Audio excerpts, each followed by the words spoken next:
This is a new concept centered around an old concept. I'm hoping I can balance these sound levels because the game audio is quite loud in the background for me, but that's okay. My name is Vaygrim. Welcome to a playthrough of System Shock 2.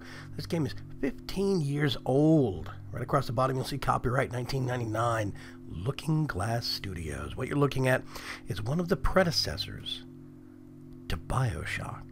Yes, it's not the same lore, but it really is the same concept, the same core game design. And I think you can see BioShock as a long-term evolutionary step from System Shock. After all, Looking Glass Studios evolved into the studio that gave us BioShock. Same developers. So, I am going to be starting a game. Look at you, hacker. A pathetic creature of meat and bone, panting and sweating as you run through my corridors. How can you challenge a perfect, immortal machine?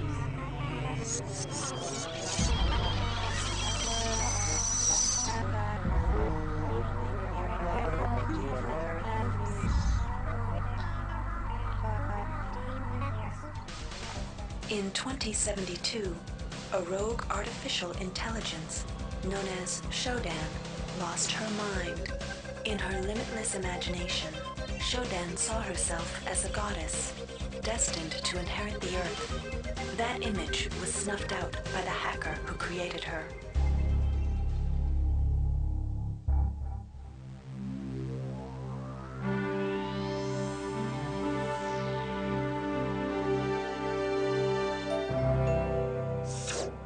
February 3rd is the day the magic happens. The Von Braun, the first starship in history capable of traveling at faster than light speed, will undertake her maiden voyage.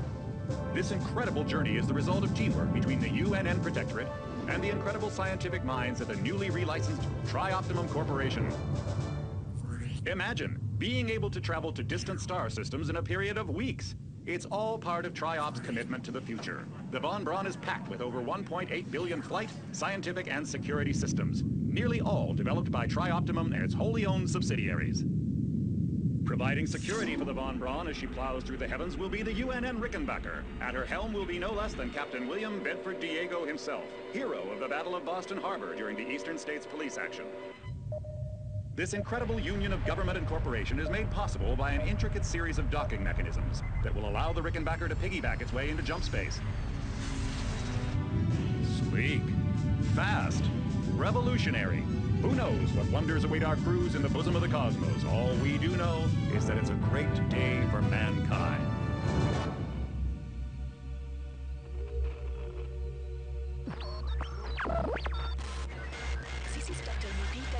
As a UNN Von Braun, we've been hijacked by an unknown force. Ship security has been compromised. Do not allow the ship...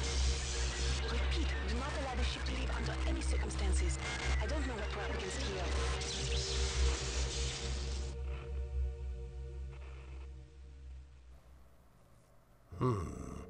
What a start, what a start. Now...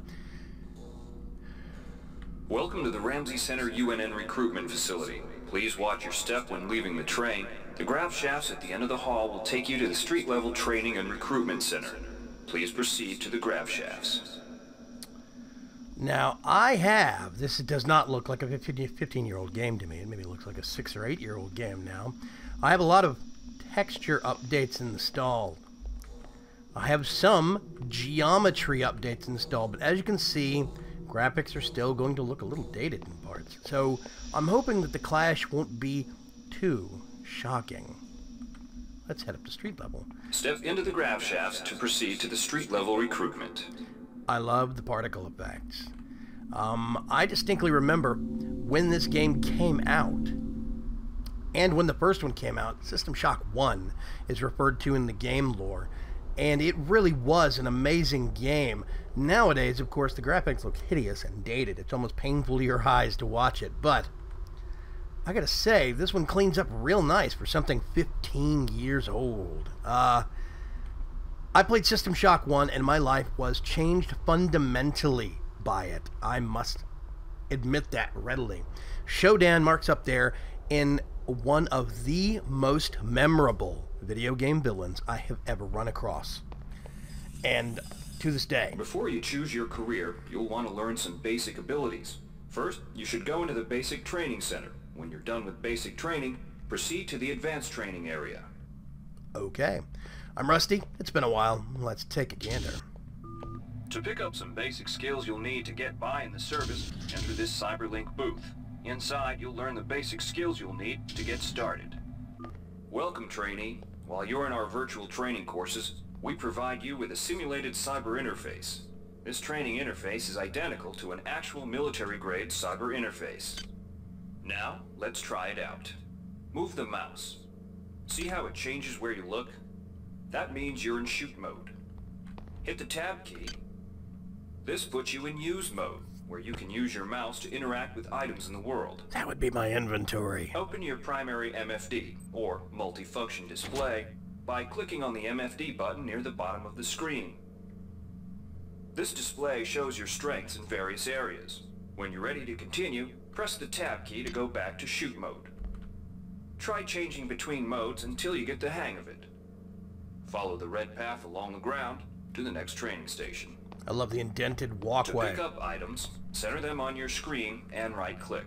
This will automatically place that item into your inventory. To view your inventory, press the tab key. You can move items around your inventory by left-clicking and dragging them around. To drop an item, drag it from your inventory into the 3D view and release the mouse button.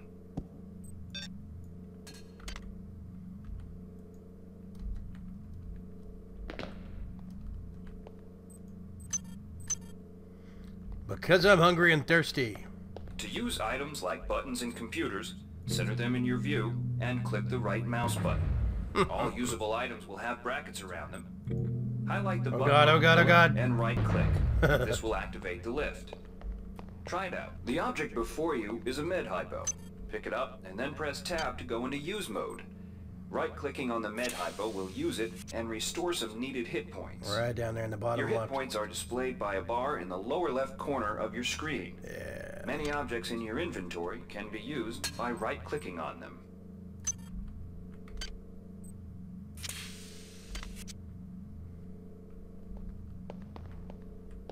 See the crate in front of you? No. To search it, center it on your screen and right-click. If you are in use mode, simply move the pointer to the crate and right-click. To take an item from that container, simply left-click on it. This will automatically place that item in your inventory. To close the container window and return to shoot mode, press the tab key. One of the most important tools you have as a soldier is your PDA. This device stores audio logs, emails, and other useful information. Click on the disk icon near the bottom of your screen to bring up the PDA display. Currently, the contents of your PDA are empty. Now pick up the audio log in front of you. This message is coming from the audio log you just picked up. You can use your PDA at any time to play any audio log or email you've received. In the field, the PDA is also used for keeping track of your current mission objectives and obtaining help information. Okay. Now it's time to learn about jumping and mantling. Oh, God. To jump, simply press the space bar. Some surfaces can be mantled onto by holding down the space bar. Mantling lets you pull yourself up to ledges and other high places in front of you. To climb a ladder, simply walk into it and look upward. You'll automatically start climbing the ladder. So you can jump, right? But that's as high as I can jump. What I can do is press forward and jump and mantle up. That's real nice. I like that. Okay, let's go back out. You've done well. Remember, if you're unclear on any aspect of what you've just learned, you can repeat the training as often as you wish. I like these new textures. Even the lighting gets updated. If you've completed basic training, you're ready for the advanced lessons provided here. Advanced training will familiarize you with the 3 key areas of military service: weapons training, technical training, and psionics training. Approach the Cyberlink booth of your choice to train in that area. When you finish training in the 3 areas, proceed directly to the recruitment center to choose and start your military career. So, Basically, when you start off, you can choose what branch, and I have to remember. Here's where you make your choice, soldier. Here's where you enlist in Marines, one of the three Navy, or branches of the OSA. military. Once you decide on your branch of service, there's no going back. A shuttle will take you to a UNN orbital space station, Yeah. where you'll receive a briefing regarding your yearly postings. Good luck. I'm going to get interrupted a lot until I get to this area, unfortunately. Weapons. This is Army. Technical is Navy. And Psi Skills is OSA. Now, these are all very, very cool stuff. I'm going to go through and show you exactly how this works. But basically, there were kind of three different classes almost starting off in this game. Something I thought was very interesting. It was very different from the first one. The first one didn't have Psi Skills at all. It just had technical and weapons. Psi Skill is a new addition to System Shock 2. But this was kind of a radical thing. I mean, there were classes, but it's also freeform. I could start off as OSA and Psi Skills and branch into technical later. There's no limitations. That's something I was always very, very impressed with. And most of this first episode is going to be nothing but tutorials and getting started. But we're playing a normal difficulty. I'm more for storyline and evolution of character than I am for just, balls hard difficulty, so I'm not going to put it on hard. Easy is too much of a cakewalk, but we'll see how we go. We can change it later if we decide that we're just too much of a wuss. I really got to say, this game spruces up nice for 15 years old. I used some textures that I found in a nice Reddit thread that's got a whole bunch of different links in it. I'm going to link it in the description for this video down below. And I'm just going to post some episodes every once in a while, a couple times a week. We're going to walk through it, go through this all the way up until completion. So I hope you're on for the ride. Alright, wannabe. If you want to learn the weapon skills it takes to even think about joining the Marines, come on in. We're looking for a few good men. That little thing down there at the bottom, this thing, is actually what's doing the beeping. The motion sensor. Good to have you on board. Now we'll teach you how to handle a firearm. Pick up the pistol and the clip from the table. You can equip the weapon in one of two ways. Bring up your inventory and drag the pistol to your weapons equip slot near the right-hand side of your inventory. If that's too slow for you, you can use the hotkeys on the keyboard. Press 2. If the pistol was in your inventory, it will equip for you automatically. To lock and load the ammo clip, hit the R key or hit the reload button on the lower right corner of your screen. Once you've loaded the firearm, take a shot at the dummy robot by pressing your left mouse button when in shoot mode. Notice how its health bar gets shorter as you chip away at it. Some items need to be charged with energy before they can be used. Pick up the laser pistol. Now use the recharging station nearby. The recharge station will juice up all of your energy-based items. Weapons, batteries, you name it. This game had squares, just like Diablo did. This game had, and Diablo 2, this game had squares, limited space availability. This is where the terminology for me of inventory Tetris really came into play. You had limited amounts of space, and as you progress your character, you unlock more and more and more rows and carry capacity.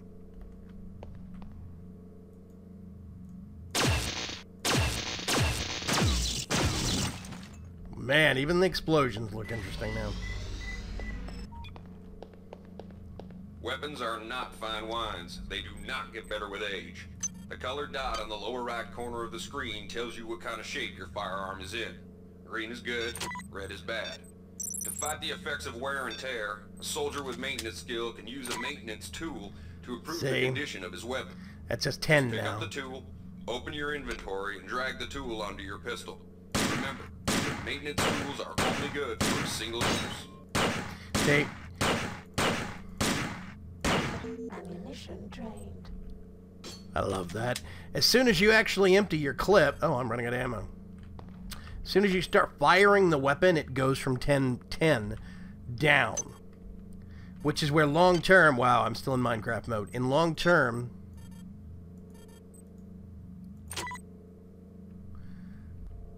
Whoopsie. In long term, you will actually have to keep up with your weapon repair. And that is something that was very, very kind of not new, but very different for this kind of a game. For the Marines. take a look at the other training areas first before you...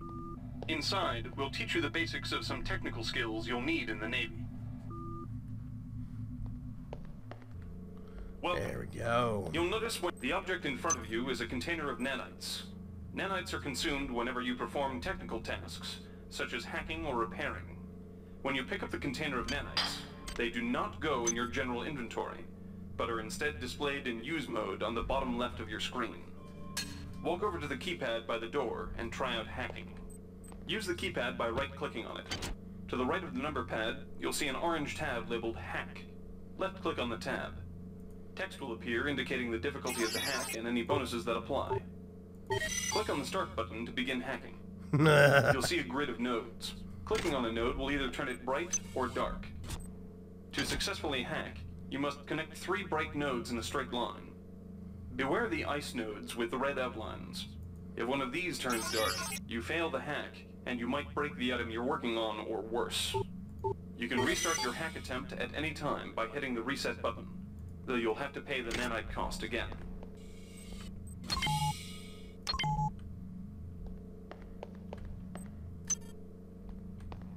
You can use nanites to buy items from replicators. Really to use a replicator, right-click Please on make your it, then selection. left-click on the item you wish to purchase. The item you Thank you purchase for will drop choosing into the slot Value below. Rep. Make sure you pick up your purchases before you leave. Hi there. Please make your selection. Hi there. Please make your selection. Reinitialized. This is, I cannot stress enough, one of the most key skills, picking up nanites and, see here's your nanite count down here, and making sure you can hack the actual replicators. There will be points where you will not find the right kind of bullets, and you're going to need to hack a vending machine. It will save your life. You learned the basics of the technical skills. There are several other technical skills you'll learn throughout the course of your career, such as repairing items and modifying weapons. The cyber interfaces for these tasks are similar to the hacking interface. Before you enlist in the Navy, try out the other training courses. They'll be useful. Inside, you will learn how to reach out with your mind. Do not let fear block your path. We've provided you with a virtual interface and the temporary ability to project simulated psionic powers. Once you leave this area, these powers will be lost to you. Aww. The red bar at the lower left of your screen tells you how many psi points you have. Psi points symbolize the current ability to use your psi powers. Psi hypos replenish your psi points. Try using a psi hypo and watch your psi points increase. When you've reached your maximum in psi points, move to the next station. This psi amp amplifies your psi powers and lets you project them into the real world. To equip it, pick it up, and then hit the tilde key. Firing the psi amp activates your currently selected psi discipline. You currently have access to 2 disciplines, cryokinesis and kinetic redirection. Go into use mode and click on the arrows on the bottom right of the screen. This will cycle through your available psi disciplines. Later, clicking on the arrows above the number to the left will allow you to select psi disciplines from higher tiers. Use cryokinesis to destroy the robot, and kinetic redirection to pull that nanite container towards you. Be careful. Holding down the mouse button can augment the power, but holding it down for too long will cause burnout, which will damage you. If you run out of psi points, use another psi hypo.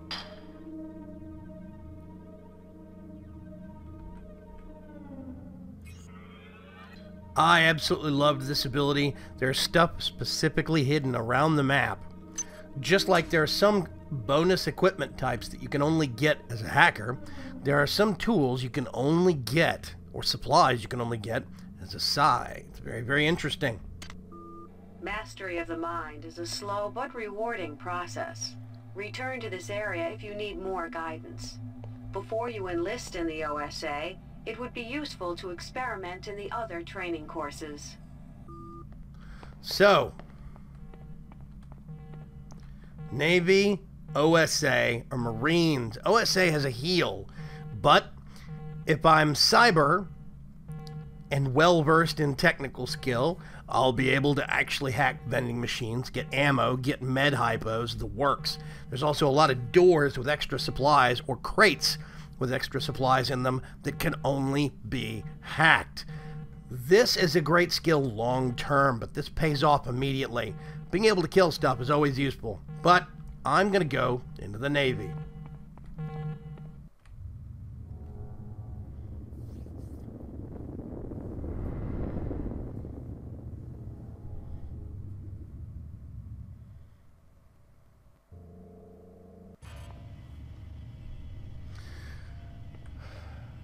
This is where we get to the action starting, but I'm going to save here and cliffhanger you for now. Stay tuned for episode 2 later in the week.